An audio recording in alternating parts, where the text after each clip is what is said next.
کوئی شور مچاتا ہے، نہ ہائے ہائے کرتا ہے، نہ شکوہ کرتا ہے، نہ شکایت کرتا ہے، بلکہ خوش ہو کر اپنی جان لے کر رب کے دربار میں حاضر ہو جاتا ہے کہ اس نے میری جان کو قبول کر لیا ہے۔ اب دیکھو کتنا زیادہ واضح فرق ہے اس دہشت گرد میں اور مجاہد میں۔ وہ دہشت گرد وہ اپنے نفس کا پجاری ہے، اپنی خواہش کا اسیر بنا ہوا ہے، اور اپنی نفس کی خواہش کو وہ ثابت کرنے کے لیے تلواریں چلا رہا ہے اور بندوں کو کاٹ رہا ہے اور دھماکے کر رہا ہے۔ لیکن یہ مجاہد خالق کائنات جل جلالہ کی رضا کے اندر اس قدر اس کو دوام مل چکا ہے کہ اب اللہ کے دربار کی طرف اس شوق سے پہنچ رہا ہے کہ خالق کائنات جل جلالہ اس کی جان کو اس نے قبول کر لیا، اور یہ اپنی طرف سے اس کی ادائیگی کرنے کے لیے گھر سے نکل پڑا ہے۔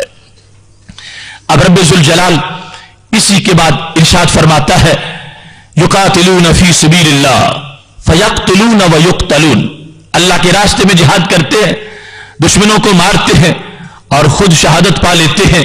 وعدن علی حقا فی التوراۃ والانجیل والقرآن، یہ جہاد کا جو فلسفہ ہے یہ صرف قرآن میں نہیں، یہ تورات میں بھی یہی ہے، انجیل میں بھی یہی ہے۔ تورات اور انجیل کو اس میں ساتھ ملا دیا۔ آج جو لوگوں نے جہاد پر مختلف قسم کے اعتراضات کا سلسلہ باندھنا تھا، اور بالخصوص انہی کی طرف سے یہ اعتراض جہاد پہ ہونا تھا، یہود کی طرف سے اور نصارہ کی طرف سے، تو خالق کائنات جل جلالہ نے اس دن سے اس بات کو واضح کر دیا کہ قرآن مجید کے حکم جہاد کو تم دہشت گردی قرار نہ دو، یہ وہ حکم ہے جو تمہاری تورات میں بھی ہے اور یہ انجیل میں بھی ہے۔ یہ ایک مشترکہ اصلاح کا پیغام ہے، اور یہ ایک مشترکہ خوشخبری ہے، اور ایک مشترکہ بہتری ہے، اور خالق کائنات جل جلالہ نے اس پر جو جنت کا وعدہ کر رکھا ہے وہ ان تمام کتابوں کے اندر موجود ہے۔ اے لوگوں، تمہیں خوش ہونا چاہیے کہ تم سے تمہارے رب نے وعدہ کر لیا۔ ومن اوفا بعہدہ من اللہ، اللہ سے بڑھ کر اپنا وعدہ کون پورا کر سکتا ہے؟ فاستبشروا ببیعکم الذی بایعتم بہ، خوش ہو جاؤ، یہ جو تمہیں سودا کرنے کا وقت مل گیا ہے، اپنی جان تم نے دے دی، یہ تو ویسے بھی چلی جانی تھی، تم نے بحیثیت مومن کلمہ پڑھ کے یہ معاہدہ کر لیا ہے کہ اے اللہ جان تیری ہے، وقت جب آئے گا تو میں پیش کر دوں گا۔ رب فرماتا ہے وذالک ھو الفوز العظیم، اس کو کوئی خسارہ نہ سمجھے کہ اس میں ہلاکت ہو جائے گی، نقصان ہو جائے گا، نہیں نہیں، اگر اس انداز میں اللہ کے لیے جان دے دو گے تو یہ جان کا دینا بہت بڑی کامیابی قرار پائے گا۔ اس وقت جہاں ہمیں غیروں کی طرف سے جہاد پر مختلف اعتراضات کا سامنا ہے، قرآن مجید اور حدیث شریف کی نصوص سے ہم اس کی حیثیت کو اجاگر کرنا چاہتے ہیں، اور ابھی تک بنیادی دو فرق بیان ہوئے ہیں، اور یہ یاد رکھیں یہ ہم اسلام میں جو جہاد ہے اس کا دفاع کر رہے ہیں، اس کی حیثیت کو واضح کر رہے ہیں، لیکن اگر کوئی جتھا کوئی گروہ انہوں نے اپنی طرف سے کوئی جہاد کا تصور بنا رکھا ہے تو اس کے لحاظ سے ہم ان کی وکالت نہیں کر رہے۔ اسلام کے تصور جہاد اور مسلم امہ کا جو جہاد ہے اس جہاد کی حیثیت کو واضح کر رہے ہیں، چونکہ اس میں اتنے لطیف امور ہیں اور محتاط باتیں ہیں کہ ہم کسی کے بارے میں اپنی طرف سے کیا گواہی دے سکتے ہیں۔ رسول اکرم نور مجسم شفیع معظم صلی اللہ علیہ وسلم کے پاس ایک شخص آ گیا تھا، صحیح مسلم میں حدیث شریف موجود ہے، حضرت ابو موسیٰ اشعری رضی اللہ تعالی عنہ یہ کہتے ہیں کہ اس شخص نے آ کے پوچھا یا رسول اللہ صلی اللہ علیہ وسلم الرجل یقاتل للمغنم، ایک شخص جہاد کرتا ہے لیکن مقصد کیا ہے کہ مال غنیمت ملے، بڑی تلواریں چلاتا ہے لیکن مقصد مال غنیمت ہے، اور ایک شخص یقاتل للذکر، بڑے جہاد کرتا ہے مگر مقصد شہرت ہے کہ میری تشہیر ہو جائے، میرا چرچا ہو جائے۔ ورجل یقاتل لیجرا مکانہ، ایک شخص جہاد کرتا ہے تاکہ اس کی شجاعت کا اظہار ہو جائے کہ پتہ چلے کہ وہ کتنا بڑا نڈر اور صف شکن مجاہد ہے، اور لیجری مکانہ، تاکہ وہ اپنی حیثیت کو اجاگر کر دے کہ میں ڈرپوک نہیں ہوں، میں بزدل نہیں ہوں، میں شیر دل انسان ہوں۔ یہ تین شکیں پیش کر کے صحابی نے جس وقت رسول اکرم صلی اللہ علیہ وسلم سے پوچھا کہ ان میں سے فی سبیل اللہ جہاد کس کا ہے، وہ شخص جو کہ غنیمت کے پیش نظر کر رہا ہے، یا جو تشہیر کے لیے کر رہا ہے، یا جو اپنی قابلیت ظاہر کرنے کے لیے کر رہا ہے، ان میں سے فی سبیل اللہ جہاد کس کا ہے؟ تو میرے محبوب علیہ السلام نے فرمایا ان میں سے کسی کا بھی فی سبیل اللہ نہیں ہے. پوچھا گیا پھر فی سبیل اللہ کس کا ہے؟ فرمایا من قاتل لتکون کلمۃ اللہ ہی العلیا. فی سبیل اللہ جہاد صرف اس کا ہے کہ جس کے دل میں گھر سے نکلتے وقت، میدان جہاد میں موجود رہتے وقت، دشمنوں پر حملہ کرتے وقت ہر وقت یہی خیال ذہن میں رہتا ہے کہ میں اس لیے لڑ رہا ہوں تاکہ میرے رب کا دین غالب آ جائے اور میرے رب کا کلمہ بلند ہو جائے، میرے رب کے دین کا جھنڈا جو ہے وہ اونچا ہو جائے. جو شخص اس نیت کے سائے زیر سایہ پورا سفر جہاد عبور کر لیتا ہے، میرے محبوب علیہ الصلوۃ والسلام فرما رہے ہیں یہ وہ شخص ہے کہ جس کے جہاد کو جہاد فی سبیل اللہ کہا جائے گا. اور اگر دوسری کوئی غرض درمیان میں آ گئی تو وہ جہاد فی سبیل اللہ نہیں ہوگا اور اس کی وہ عظمت نہیں جو قرآن و سنت بیان کر رہا ہے. قرآن و سنت میں جس جہاد کی عظمت ہے یہ وہ ہے کہ جو صرف اس لیے کیا جا رہا ہے تاکہ اللہ کا کلمہ اونچا ہو جائے اور خالق کائنات جل جلالہ کا دین غالب آ جائے. رسول اکرم نور مجسم شفیع معظم صلی اللہ علیہ وسلم نے جب یہ حیثیات بیان کی تو یہاں سے دہشت گردی سے اور بھی فرق زیادہ واضح ہو گیا. ایک یہ ہے کہ انسان کسی غیر کے لحاظ سے وہ کسی غلط سوچ میں ہے کہ اس نے صرف کسی کو ذلیل کرنے کا سوچ رکھا ہے یا بے امنی پیدا کرنے کے لیے سوچ رکھا ہے اور کوئی مقصد یا پلانی ذہن میں نہیں. اور دوسری طرف یہ ہے کہ اگرچہ وہ جن پہ حملہ کر رہا ہے وہ کافر ہے اور ان کو ہی مارنا چاہتا ہے لیکن اپنے ذہن میں ایک نیت بری بھی ہے،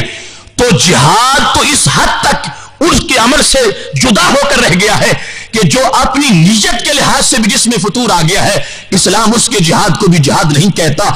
جائے کہ جس کی نیت جس کا حملہ ہی وہ اس کی جہت ہی ٹیڑھی ہو چکی ہے اور اس کی حیثیت ہی تبدیل ہو چکی ہے، جو محض لوگوں کو مرعوب کرنا چاہتا ہے اور دہشت زدہ کرنا چاہتا ہے، اس کی جو کاروائیاں ہوں گی اسلام نے خود بخود اپنے جہاد کو اس سے جدا کر لیا ہے کہ ہمارے جہاد پر ان کے لحاظ سے کوئی اعتراض نہ کرے، اس واسطے کہ ہم نے جہاد کا بنیاد کا پیغام ہی اصلاح سے رکھا ہے اور اس اصلاح کی وجہ سے اس کے جتنے بھی منصوبہ جات ہوں گے اگلی قوم کے لحاظ سے بھی مقصود اصلاح ہے اور اپنی ذات کے لحاظ سے بھی مقصود اصلاح ہے. اگر تھوڑا سا بھی فساد نیت کے اندر آ جائے گا اور فطور نیت کے اندر آ جائے گا تو وہ جہاد خود بخود اسلامی حیثیت سے باہر نکل جائے گا. اسلام میں اسی جہاد کا نام لیا جا رہا ہے کہ جس میں صرف اور صرف نیت کی سوئی اس جگہ رکی ہوئی ہے کہ ہم لڑیں گے تاکہ ہمارے رب کا دین غالب آ جائے.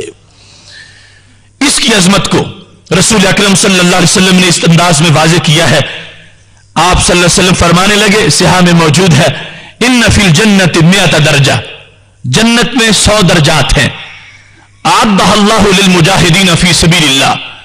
وہ درجات اللہ نے مجاہدوں کے لیے جو فی سبیل اللہ جہاد کرتے ہیں ان کے لیے وہ درجات تیار کر رکھے ہیں.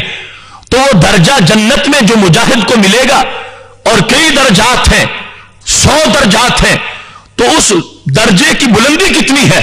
تو میرے محبوب علیہ الصلوۃ والسلام فرمانے لگے کما بین السماء والارض، 2 درجوں کے درمیان اتنا فرق ہے، اتنا فاصلہ ہے جتنا زمین اور آسمان کے درمیان فاصلہ ہے. اور اس میں اس طرح کا 100 درجہ اللہ نے مجاہدین کے لیے تیار کر رکھا ہے. اب دیکھو جب جہاد اسلامی میں ایک صف شکن شیر گھر سے نکلتا ہے اور اسلام کے لیے اپنی جان پیش کر دیتا ہے یا اسلام کے دشمنوں کو مارتا ہے، اللہ کے ہاں اس کا عمل کتنا مقبول ہے کہ خالق کائنات جل جلالہ نے اس کے لیے اتنی بلندی رکھی ہے کہ جنت کے اندر اتنے اونچے درجات کے لحاظ سے اس کے لیے 100 درجات کا اعلان کر دیا ہے. آگے جتنا خلوص ہوگا، جتنی کوشش ہوگی، اسی کے لحاظ سے خالق کائنات جل جلالہ اس کے مقام کو جنت میں بلند فرماتا جائے گا. ایک دن رسول اکرم صلی اللہ علیہ وسلم سے ایک شخص نے آ کے پوچھا، علمنی عملا انال به ثواب المجاہدین فی سبیل اللہ. یا رسول اللہ صلی اللہ علیہ وسلم، مجھے کوئی ایسا عمل بتا دو کہ جس کی وجہ سے مجھے فی سبیل اللہ مجاہدین جتنا ثواب مل جائے. جہاد کیے بغیر کوئی چلہ بتا دو، کوئی وظیفہ بتا دو، کوئی نوافل بتا دو کہ وہ میں پڑھتا رہوں اور مجھے مجاہد جتنا ثواب مل جائے. ابن کثیر جلد نمبر 1 صفحہ نمبر 56 پر یہ حدیث موجود ہے، اور اس کے علاوہ درجنوں کتب میں ہے۔ رسول اکرم صلی اللہ علیہ وسلم سے جب ان صحابی نے یہ سوال کیا تو رسول اکرم صلی اللہ علیہ وسلم فرمانے لگے مجھے ایک بات کا جواب دو، هل تستطيع ان تصلي فلا تفطر، کیا تم یہ طاقت رکھتے ہو کہ آج نماز کی نیت کر لو اور پھر اس میں فطور نہ آئے، وہ نماز ٹوٹنے نہ پائے، یہاں تک کہ تمہاری روح نکلے تو وہ نماز کا سلام ہو، آج شروع کرو اور اس وقت تک نماز تم پڑھتے رہو، کیا تم ایسی نماز پڑھ سکتے ہو؟ تو وہ کہنے لگے یا رسول اللہ صلی اللہ علیہ وسلم انا اضعف من ذالک، 2 دنوں کی 3 دنوں کی بھی نہیں پڑھی جا سکے گی، پوری زندگی کی ایک نماز، میں تو بڑا کمزور ہوں، ایسی نہیں پڑھ سکتا۔ تو محبوب علیہ الصلوۃ والسلام نے دوسرا سوال کیا اتستطيع ان تصوم فلا تفطر، کیا یہ طاقت ہے کہ آج روزہ رکھ لو اور جب روح نکلے تو افطار کرو، اتنا لمبا روزہ رکھ سکتے ہو؟ تو کہنے لگے انا اضعف من ذالک، یا رسول اللہ صلی اللہ علیہ وسلم 1 ہفتے کا بھی نہیں ہو سکے گا، پوری زندگی کا کیسے میں رکھ سکتا ہوں، میں تو بڑا کمزور ہوں، ایسا روزہ نہیں رکھ سکتا۔ اب دیکھیے مجاہد کی شان کیا ہے، رسول اکرم نور مجسم شفیع معظم صلی اللہ علیہ وسلم نے قسم اٹھا کے کہا فوالذی نفسی بیدہ، مجھے اس رب کی قسم ہے جس کے قبضہ میں میری جان ہے، لو استطعت ذالک ما بلغت ثواب المجاہدین فی سبیل اللہ، تم نے خود تسلیم کیا تم نہ ایسی نماز پڑھ سکتے ہو اور نہ ہی ایسا روزہ رکھ سکتے ہو، اگر تم میں یہ صلاحیت ہوتی کہ آج نماز کی نیت کرتے اور موت تک وہ جاری رہتی، اور آج روزہ رکھتے اور موت تک وہ روزہ باقی رہتا، اگر تم ایسا روزہ رکھ سکتے اور ایسی نماز پڑھ سکتے، پھر بھی رب کعبہ کی قسم ہے تم مجاہد کا ثواب نہیں پا سکتے تھے۔ جو مجاہد کو میدان جہاد میں اجر ملتا ہے وہ کسی چلے سے نہیں حاصل کیا جا سکتا اور وہ کسی دوسرے عمل سے نہیں حاصل کیا جا سکتا۔ یہ تم نے خود تسلیم کر لیا کہ تم ایسی نماز نہیں پڑھ سکتے، ایسا روزہ نہیں رکھ سکتے، اگر تم ایسا کر نہیں سکتے ہوتے پھر بھی تمہیں وہ اجر نہ ملتا جو خالق کائنات کے دین کی سربلندی کے لیے اس شیر دل انسان کو ملتا ہے جو اللہ کے دین کو غالب کرنے کے لیے کافر کے سامنے ڈٹ کے کھڑا ہو گیا ہے، اس پہ حملے کرتا ہے، خود زخم کھاتا ہے، خالق کائنات جل جلالہ اس کو بلند ترین مرتبہ جنت میں عطا فرماتا ہے۔ محترم سامعین حضرات، جہاد کے فرق کے لحاظ سے تیسرے نمبر پر یہ بات قرآن مجید سے سمجھ آتی ہے کہ دہشت گردی ایک فتنہ ہے جبکہ جہاد فتنے کا خاتمہ ہے۔ دہشت گردی سے فتنہ جنم لیتا ہے مگر جہاد ہے اس لیے کہ فتنے کو ختم کر دیا جائے۔ خالق کائنات جل جلالہ سورہ انفال میں فرماتا ہے، آیت نمبر 39 ہے، وَقَاتِلُهُمْ حَتَّى لَا تَكُونَ فِتْنَةٌ وَيَكُونَ الدِّينُ كُلُّهُ لِلَّهِ، اللہ کے دشمنوں سے اس وقت تک لڑو یہاں تک کہ فتنہ ختم ہو جائے۔ تو جہاد فتنے کے خاتمے کے لیے ہے اور فتنہ ختم ہو جائے اور دین اللہ کے لیے ہو جائے، اللہ کا دین زمین پر غالب آ جائے اور رائج ہو جائے۔ دہشت گردی کی ہر لفظ میں فتنہ ہے اور اس کے ہر حرف میں فتنہ ہے اور اس کی ہر جہت میں فتنہ ہے، لیکن جہاد فتنے کا خاتمہ ہے۔ جہاد ہر وقت فتنے کو ختم کرنے کے درپے ہے۔ جہاد اس تحریک کا نام ہے جس سے فساد کو ختم کر کے زمین کو اصلاح سے بھرا جا رہا ہے۔ یار کتنی بڑی زیادتی ہوگی کہ 2 متضاد چیزوں کو آپس میں ایک کہہ دیا جائے، آگ کو پانی کہہ دیا جائے، پانی کو آگ کہہ دیا جائے۔ قرآن یہ واضح کر رہا ہے کہ یہ جہاد فتنے کا خاتمہ ہے اور دہشت گردی تو خود ایک فتنے کا نام ہے، لہذا کبھی بھی ان دونوں کو ایک نہیں کہا جا سکتا۔ جہاد وہ جہاد ہے کہ جس کو خالق کائنات جل جلالہ نے فتنے کے خاتمے کا سبب بنایا ہے۔ یہی بات ہے، اب ایک طرف ایک سرجن ایک مریض کا بدن کاٹ رہا ہے اور دوسری طرف ایک سفاک درندہ کسی کو چھریوں سے ذبح کر رہا ہے، تو اب دیکھنے والا کیا دونوں کے عمل کو ایک ہی کہہ دے گا کہ دونوں ایک ہی کام کر رہے ہیں؟ نہیں، ایک تو وہ ہے کہ جو اس جان کی زندگی کا سبب بن جائے گا تو گویا کہ اس نے اس کو زندہ کیا اور اجر عظیم کا مستحق بن گیا، اور دوسرا جو ہے اس کو سفاک قاتل قرار دے کر جہنمی بنا دیا جائے گا۔ اب بظاہر عمل ایک تھا کہ انسان کے بدن کو دونوں ہی کاٹ رہے ہیں، مگر ایک کا کاٹنا اصلاح کے لیے ہے اور دوسرے کا کاٹنا فساد کے لیے ہے۔ اسی بات کو ہی اسلام نے اجاگر کر دیا ہے کہ وہ جو فتنہ انگیزی ہے اس کا تعلق دہشت گردی کے ساتھ ہے، لیکن اسلام جو جہاد چاہتا ہے اگرچہ اس میں کہیں خون بھی بہہ جائے گا، کوئی بدن کٹ بھی جائے گا، مگر بالآخر نتیجہ یہ نکلے گا کہ فتنہ ختم ہو جائے گا اور اللہ کی دین اصلاح کے پھولوں سے اللہ کی زمین معمور ہو جائے گی۔ چوتھے نمبر پر خالق کائنات جل جلالہ نے اس بات کو واضح کر دیا کہ دہشت گردی کا انجام محرومی ہے، لیکن جہاد کا انجام اللہ کی رحمت ہے۔ خالق کائنات قرآن مجید میں ارشاد فرماتا ہے، سورہ بقرہ کے اندر آیت نمبر 218 ہے، والذین ہاجروا وجاہدوا فی سبیل اللہ اولئک یرجون رحمت اللہ۔ وہ لوگ جنہوں نے ہجرت کی اور اللہ کے راستے میں جہاد کیا، وہ کیا ہے، کس چیز کے امیدوار ہیں؟ یرجون رحمت اللہ، ان کے لیے اللہ کی رحمت ہے اور وہ اللہ کی رحمت کے امیدوار ہیں۔ رحمت یزدی ان کے لیے خاص کر دی گئی ہے۔ یہ مجاہد کی شان ہے کہ جو رحمت کے تاج پہننے والا ہے اور جس کو رحمت کے جام پلائے جائیں گے، اور جو دوسری طرف انسانوں کے اندر دہشت گردی پیدا کرتا ہے۔ میرے محبوب علیہ الصلوۃ والسلام نے واضح کر دیا ہے، جو آج اسلحہ لے کر بازاروں میں چکر لگاتا ہے تاکہ لوگوں کو ڈرائے، فرمایا جو آج مسلم امہ کے افراد کو ڈرائے گا اسے کل قیامت کا خوف ڈرائے گا اور قیامت کے احوال کے اندر وہ ڈوب جائے گا۔ یہاں تک کہ اس بات کو مسلم امہ کے لیے پابندی کے ساتھ واضح کر دیا کہ تم ننگا اسلحہ لے کر نہیں چل سکتے بازاروں کے اندر، ان کو تم ڈرا نہیں سکتے، اس واسطے کی جو دہشت اپنی ظاہر کرنے کے لیے، اپنا روب جمانے کے لیے ایسا کام کرے گا۔ اللہ کو یہ پسند نہیں کہ اس کی مخلوق کو خامخواہ ڈرایا جائے، اس کے عوض میں اس کے لیے جہنم کی ہول ناکیاں ہوں گی۔ اور یہ مجاہد کی شان ہے کہ جس کو خالق کائنات نے واضح کر دیا کہ اس کا اور کوئی مقصد ہی نہیں ہوتا، مقصد یہ اللہ کی رحمت ہوتی ہے، اور خالق کائنات جل جلالہ اس کو اپنی رحمت سے نوازنے والا ہے۔ رب ذوالجلال نے اس کے حیثیات کو واضح کرتے ہوئے قرآن مجید میں جو فروق بیان کیے ہیں ان کے لحاظ سے یہ بھی کتنا واضح فرق ہے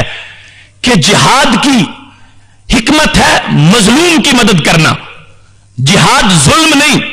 جہاد مظلوم کی مدد ہے، جبکہ دہشت گردی خود ظلم ہے۔ تو جتنا ظالم اور مظلوم میں فرق ہے اتنا جہاد اور دہشت گردی میں فرق ہے۔ جہاد کی جو مشروعیت تھی وہ تھی ہی اس لیے کہ مظلوم کا حوصلہ بڑھایا جائے، مظلوم کے ساتھ تعاون کیا جائے، مظلوم کو بچایا جائے، مظلوم کی مدد کی جائے، جبکہ دہشت گرد ظالم ہے اور اپنے ظلم کا دھندا کر رہا ہے۔ قرآن مجید برہان رشید کے اندر خالق کائنات جل جلالہ ارشاد فرماتا ہے، وَمَا لَكُمْ لَا تُقَاتِلُونَ فِي سَبِيلِ اللَّهِ وَالْمُسْتَضْعَفِينَ مِنَ الرِّجَالِ والنساء والولدان الذين يقولون ربنا اخرجنا من هذه القرية الظالم اهلها۔ فرمایا کیا ہے تم کو کہ تم کے اللہ کے راستے میں جہاد نہیں کرتے، حالانکہ زمین کے اندر کمزور لوگ ہیں، مرد ہیں، عورتیں ہیں، بچے ہیں، اور جو یہ دعائیں کر رہے ہیں اے اللہ ہمیں اس ظالم بستی سے نکال لے، اور مسلم امہ کے سپوت تم اپنے گھر بیٹھے ہو اور تم ان کی مدد کو نہیں پہنچتے، ان عورتوں کی مدد کو جو کہ ظلم کی چکی کے نیچے ہیں، ان بچوں کی مدد کے لیے جو کہ مظلوم بنے ہوئے ہیں، اور مستضعفین جن کو زمین کے اندر مجبور کر کے روک لیا گیا ہے اور ان کی آزادی کو چھین لیا گیا ہے۔ مسلم امہ نکلو اور جہاد کا فرض ادا کرو اور ان کی جا کو مدد کرو اور ظلم کے ہاتھ توڑ دو اور مظلوموں کو وہاں سے آزاد کر لو۔ تو یہ جہاد ہے کہ جس کا مقصد ہی مظلوم کو نجات دلوانا ہے، اور جو قومیں مجبور ہیں، مقہور ہیں، ان کو آزادی کی دہلیز تک پہنچانا ہے۔ تو جہاد تو سراسر مظلومیت کی حیثیت کو تحفظ دینے والا ہے، ظلم کے پردے چاک کر کے ظالم خونخوار بھیڑیوں کو پیچھے ہٹا کر مظلوم کو ایک سہارا اور ریلیف دینا چاہتا ہے، جبکہ دہشت گردی خود ظلم ہے اور دہشت گرد خود ظالم ہے۔ تو کسی طرح بھی دہشت گردی کو جہاد کے نام کے ساتھ نہیں ملایا جا سکتا۔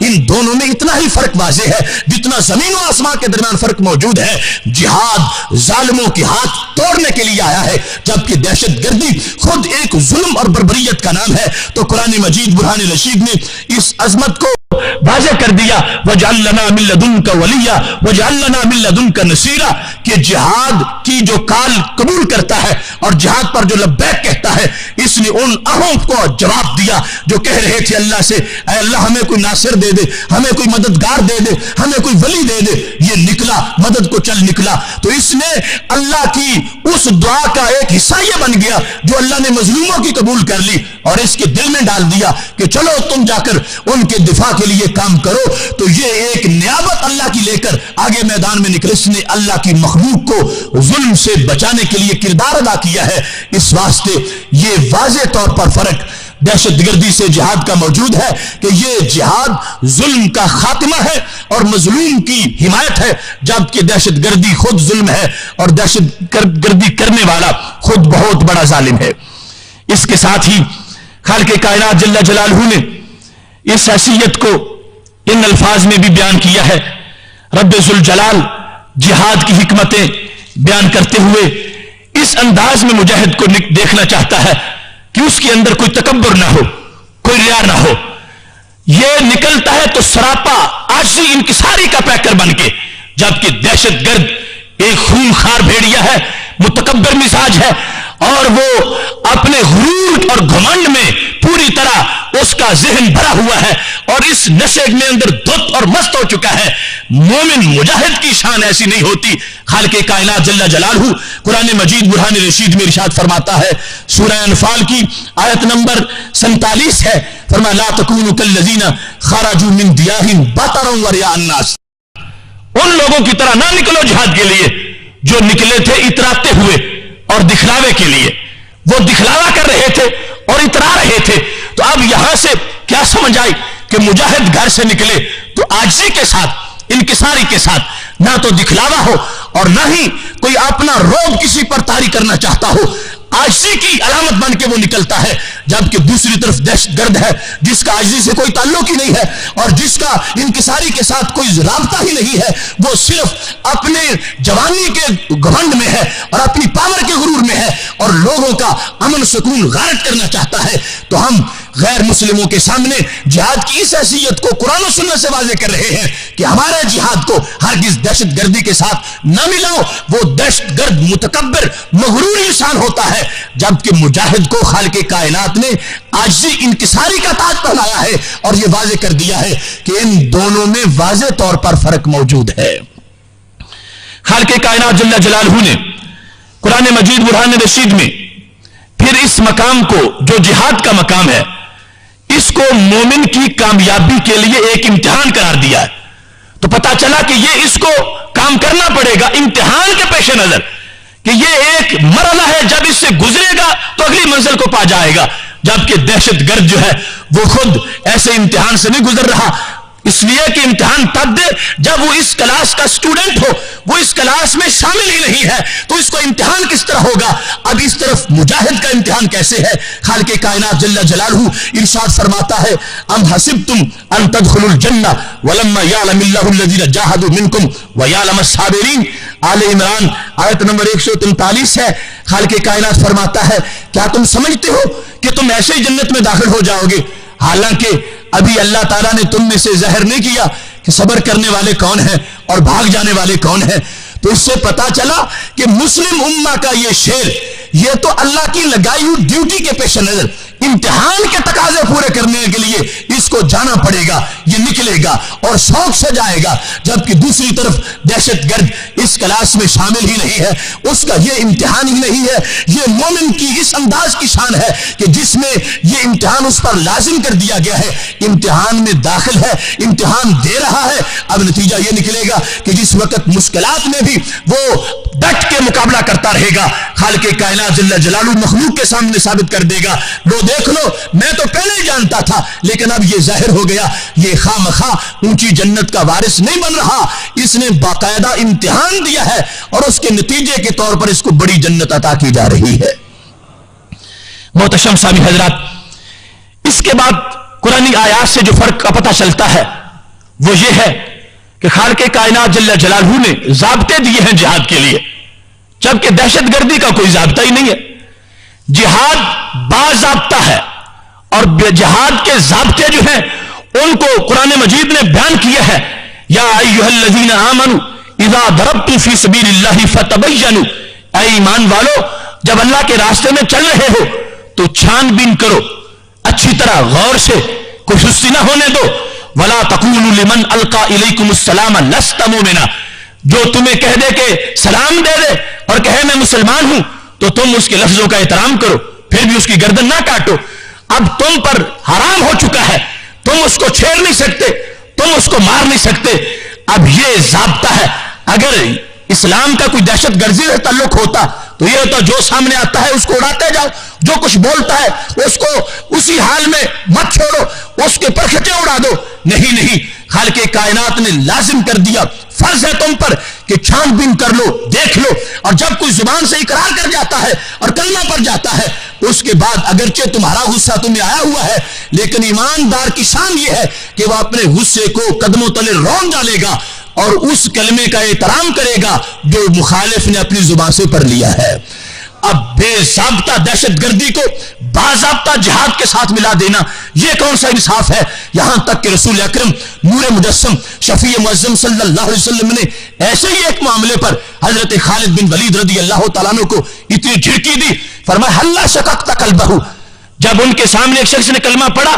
تو انہوں نے سمجھا کہ ڈر کے پڑھ رہا ہے، انہوں نے پھر بھی مار دیا. تو محبوب علیہ السلام نے فرمایا پھر اس کا سینہ چیر کے تم دیکھ لیتے کہ کیا سچا پڑھ رہا ہے یا جھوٹا پڑھ رہا ہے. تمہیں احترام کرنا چاہیے تھا، تم نے کیوں نہیں اس کا احترام کیا؟ تمہیں اس وقت تلوار پیچھے ہٹا لینی چاہیے تھی. یہ اسلام کے اندر پابندیاں ہیں. ایسا ہی نہیں کہ جو آئے اور جس انداز میں بھی ہر حال میں تم نے اپنا غصہ نکالنا ہے اور لوگوں کو مارنا ہی ہے. نہیں، میرے محبوب علیہ السلام سے یہ مسئلہ پوچھا گیا اور پھر نفس الامر میں وہ صورتحال آ گئی. صحابی کہنے لگے یا رسول اللہ صلی اللہ علیہ وسلم مجھے یہ تو بتاؤ کہ میں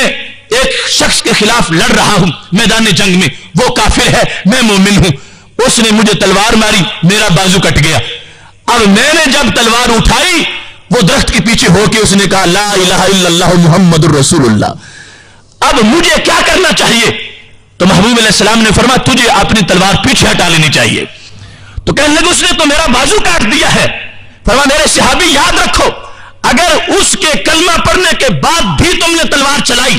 تو مطلب کیا ہوگا؟ تم کلمے کی سربلندی کے لیے نہیں اپنے غصے کو نکالنے کے لیے جہاد کر رہے ہو. تو اس کا نتیجہ یہ نکلے گا اگر اس کے بعد بھی تم تلوار چلاؤ گے تو تمہارا وہ درجہ ہوگا جو کلمہ پڑھنے سے پہلے اس کا درجہ تھا اور اس کا وہ درجہ ہوگا جو تلوار چلانے سے پہلے تمہارا درجہ تھا. اس واسطے اپنی خواہش کو تابع رکھنا ہے اس دین کی عظمت کے. اس بات کو نبی علیہ الصلوۃ والسلام نے واضح کر کے قیامت تک کے لیے اس پراپیگنڈے کو ختم کر دیا کہ وہ اور ہے جو اپنی خواہش کو مسلط کرنے کے لیے لوگوں کے سر اتارتے ہیں اور اسلام وہ ہے جو صرف خیر کے پیش نظر لوگوں کو اس طرف متوجہ کر رہا ہے. اس کو یہ آپریشن کرنا پڑ رہا ہے ان کی اصلاح کے لیے اور اگر اس کے بغیر ہی وہ صحیح ہو گئے ہیں تو ہرگز اسلام کسی کا خون بہانے کی اجازت نہیں دیتا.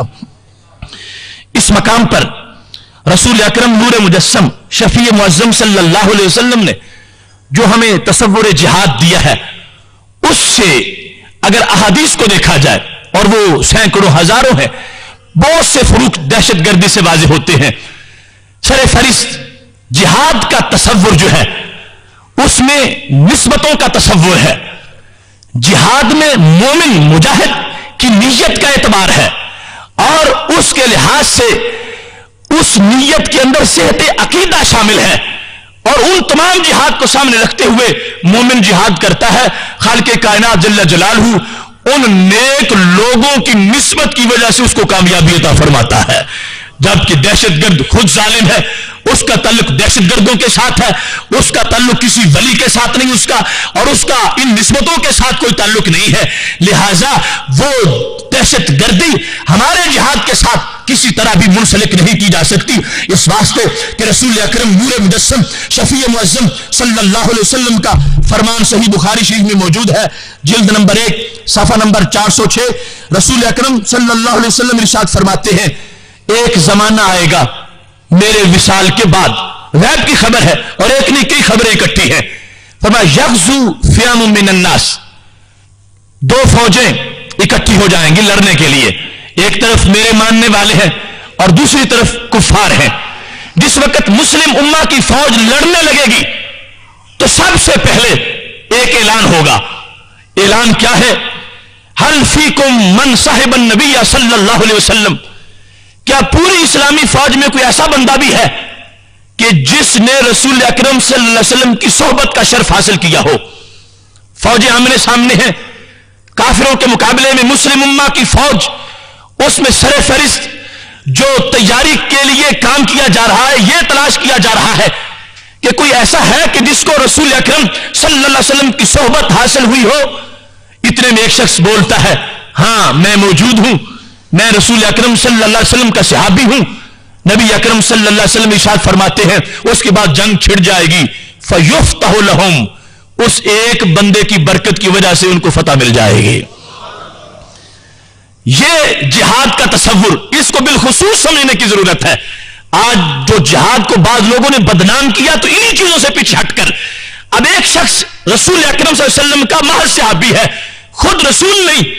اس کا اتنا فائدہ ہے کہ جو جہاد کر رہے ہیں سارے اس عقیدے پر ہیں کہ اگر کوئی ایسی شخصیت ہم میں موجود ہے تو ہمیں کوئی خطرہ نہیں، اس واسطے کہ وہ بڑی نسبت والی شخصیت ہے اور بڑی عظمت والی شخصیت ہے. کہاں یہ عقیدہ اور کہاں یہ کہنا کہ نبی بھی کوئی فائدہ نہیں دے سکتے، ان کا ہونا یا نہ ہونا معاذ اللہ برابر ہے، وہ ایک پوسٹ مین کی طرح آئے تھے اور چلے گئے. یہ کتنی دور کی باتیں ہیں. رسول اکرم صلی اللہ علیہ وسلم نے فرما دیا جہاد کا تصور یہ ہے کہ ان عظمتوں کو ساتھ رکھا جائے گا. فوج آمنے سامنے ہے، پوچھا جائے گا میرے صحابی کے بارے میں، ایک شخص میرا صحابی نکلے گا، اللہ اس کی برکت سے ساری فوج کو فتح عطا فرما دے گا. پھر کیا ہوگا؟ فرما پھر دوبارہ جنگ ہوگی کسی زمانے میں. تو پھر سوال ہوگا حل فیکم من صاحب اصحاب النبی صلی اللہ علیہ وسلم. سب کو یہ پتا ہے کہ اب صحابہ کا تو کوئی دور نہیں رہا، کوئی بھی صحابی نہیں ہو سکتا، لیکن کوئی ایسا شخص ہو سکتا ہے کہ جو رسول اکرم صلی اللہ علیہ وسلم کے صحابی کا صحابی ہو، یعنی تابعی ہو. تو اعلان ہو گیا فوج میں، کیا کوئی ایسا شخص ہے کہ جس نے کسی صحابی کی صحبت حاصل کی ہو اور ان کے پاس بیٹھا ہو؟ تو ایک شخص نے یہ جواب دیا، ہاں میں ایک صحابی کی زیارت کرنے والا ہوں اور میں ان کے پاس بیٹھنے والا ہوں. رسول اکرم صلی اللہ علیہ وسلم ارشاد فرماتے ہیں اس کے بعد جنگ چھڑ گئی، جنگ شروع ہو گئی. فیفتح لہم، اس صحابی کے صحابی کی برکت سے اللہ نے ان کو فتح عطا فرما دی. پھر رسول اکرم صلی اللہ علیہ وسلم ارشاد فرمانے لگے پھر جنگ ہوگی کچھ وقت کے بعد. جب فوجیں آمنے سامنے آ جائیں گی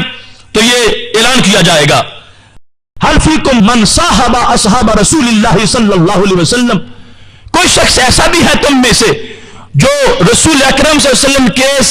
کے صحابی کا صحابی ہو؟ کوئی ایسی نسبت والا بھی ہے؟ جب پوچھا جائے گا تو پھر جواب ملے گا ہاں موجود ہوں. فیفتح لہم، جنگ ہوگی، اللہ اس کی برکت سے ان کو فتح عطا فرما دے گا. تو لہذا جہاد کا یہ تصور بھی دہشت گردوں سے جہاد کو واضح کر رہا ہے کہ دہشت گرد مجرم ہے، اس کا تعلق مجرمین کے ساتھ ہے، اس کا تعلق تقوی و پرہیزگاری کی اعلیٰ اقدار کے ساتھ نہیں ہے. لہذا وہ نکلتا ہے اس پر کسی تقوی کا سایہ نہیں، کسی پرہیزگاری کا رابطہ نہیں، کسی نسبت کی عظمت کا اس کے سفر کے ساتھ کوئی تعلق نہیں ہے. لیکن ایک مجاہد جس وقت نکلتا ہے تو اس کے لیے یہ ساری چیزیں پیش نظر ہوتی ہے. وہ ادب سے جاتا ہے، با ادب ہوتا ہے اور ادب والوں کے ساتھ اس کا تعلق ہوتا ہے. اور خالق کائنات جل جلالہ ان کی اپنی جو تیاری ہے وہ اپنی جگہ صرف اس ادب کی جہت پر بھی ان کو فتح عطا فرما دیتا ہے. تو یہ وہ نصوص ہیں جن سے یہ واضح ہو رہا ہے کہ خالق کائنات جل جلالہ نے کس حد تک جہاد کو مقدس، عظیم اور معطر بنایا ہے کہ جس کی ہر جہت کے اندر رب ذوالجلال نے کئی عظمتیں عطا فرما رکھی ہیں. رسول اکرم نور مجسم شفیع معظم صلی اللہ علیہ وسلم کی دی ہوئی اسی تعلیم کا حصہ تھا جس وقت جنگ یمامہ میں صحابہ کرام علیہم رضوان مسلمہ کذاب کے خلاف لڑ رہے تھے اور یہ ختم نبوت کی پہلی جنگ تھی. اور اس جنگ کے اندر کچھ ایسے اصول سامنے آ گئے جو آج بھی ہمارے لیے مشعل راہ ہیں. آج اس وقت مسلم امہ کے سپوت بے جگری سے لڑتے ہیں اور اپنی جان کی پرواہ نہیں کرتے تو اس پر بھی اعتراض کیے جاتے ہیں. اور وہ مقامات کہ جہاں پر مسلم امہ کے افراد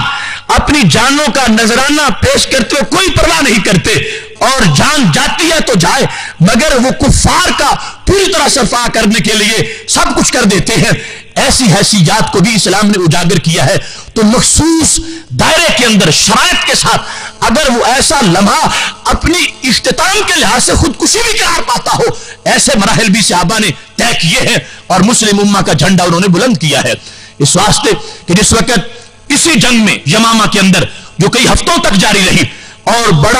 بہت زیادہ پاور تھی مسیلمہ کذاب کے حامیوں کی، تقریباً 40,000 افراد تھے، اور دوسری طرف چند ہزار صحابہ حضرت خالد بن ولید رضی اللہ تعالیٰ عنہ کی کے زیر کنٹرول وہ چل رہے ہیں اور یا محمدہ کے نعرے لگا رہے ہیں۔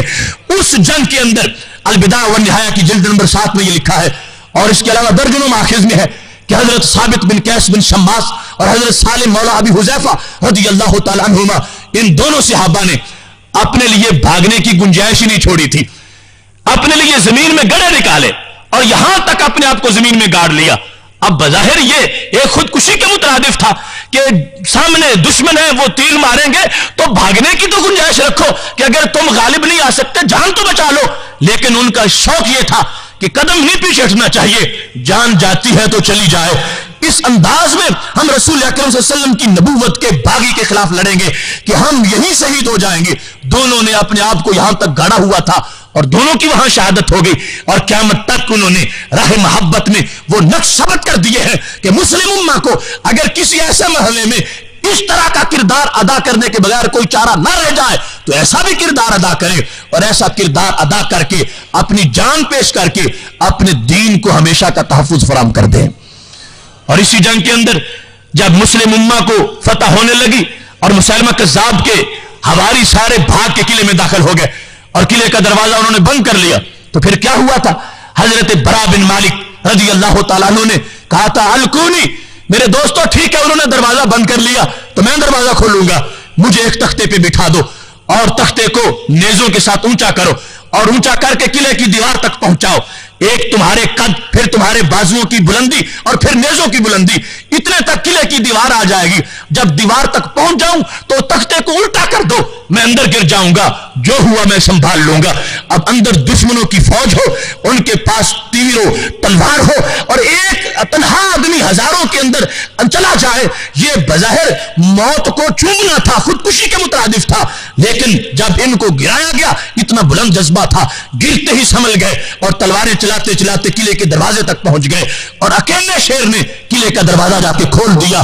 اور مسلم امہ کے سپوت اندر داخل ہو گئے، اور مسیلمہ قذاب اس کے حواریوں کو جا کے تہہ تیگ کر دیا۔ تو یہ شعور بھی ہمیں صحابہ کرام علیہم رضوان نے دیا ہے کہ جب حالات ایسے ہو جائیں گے تو مخصوص طریقوں کے ساتھ مشروط طور پر اگر ایسا کام بھی کرنا پڑ جائے گا تو ضرور کرو تاکہ میں لہراتا رہے۔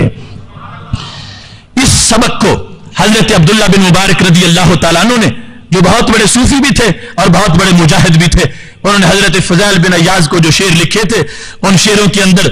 اپنے اس ادا کو بیان کر دیا جو اسلامی مجاہد کی ہوتی ہے۔ کہنے لگے یا عابد الحرمین لو ابصرتنا لعلمت انک فی العبادت طلب، اے حرم کی عبادت کرنے والے اگر تو ہمیں دیکھے جب ہم اسلام کے لیے حملے کرتے ہیں، اس وقت اگر تو ہمیں دیکھ لے کہ ہماری اس وقت جو ہے وہ پلٹنے جھپٹنے کی نوعیت کیا ہوتی ہے، تو تجھے اپنی عبادت لاب محسوس ہو۔ جھکنا اٹھنا رکوع کے اندر اگرچہ بہت بڑا کام ہے، لیکن جب ہم پلٹتے ہیں جہاد کے اندر، اگر تم اس شان کو دیکھو جو ہماری شان ہے، تمہیں اپنی عبادت حقیر سی لگنے لگے، اور کہنے لگے من کانا یخدب خدہ بدموعہ فنحورنا بدمائنا تتخدب۔ یہ بھی بڑی عظمت ہے کہ بندے کے رخسار آنسوؤں سے تر رہے اور اللہ کے خوف سے آنسو نکلے اور اس کے رخسار تر ہو جائے، لیکن فرمایا تمہیں یہ مبارک کہ تمہارے آنسوؤں سے تمہارے رخسار تر رہتے ہیں، لیکن ہمارے خون سے ہمارے سینے تر رہتے ہیں۔ ہم اللہ کے راہ میں اس طرح جہاد کرتے ہوئے آگے نکلتے ہیں۔ نحورنا بدمائنا تتخدب، ہمارے سینے ہمارے خونوں کے ساتھ ان کو مہندی لگ جاتی ہے، اور فرمانے لگے ریح الابیر لکم ونحن ابیرنا رہج السنابک والغبار لطیب، کہ خوشبو لگانے کا بڑا فلسفہ ہے اور بڑا ثواب ہے، لیکن تمہارے لیے خوشبو ہے کستوری کی اور ہماری خوشبو کیا ہے؟ رہج السنابی کی والغبار الطیب، جب گھوڑے تیز دوڑتے ہیں ان کے سنگوں سے جو غبار اڑتا ہے وہ ہمارے چہرے کی خوشبو بن جاتی ہے، اور ہم اس خوشبو پر اللہ کا شکر ادا کرتے ہیں۔ یہ حالت ہوتی ہے ایماندار کی اور مجاہد کی، اس انداز میں آگے بڑھتا ہے۔ میری دعا ہے خالق کائنات جل جلالہ ہمیں جہاد اسلامی کے تقاضے پورے کرنے کی توفیق عطا فرمائے۔ وآخر دعوانا ان الحمد للہ رب العالمین۔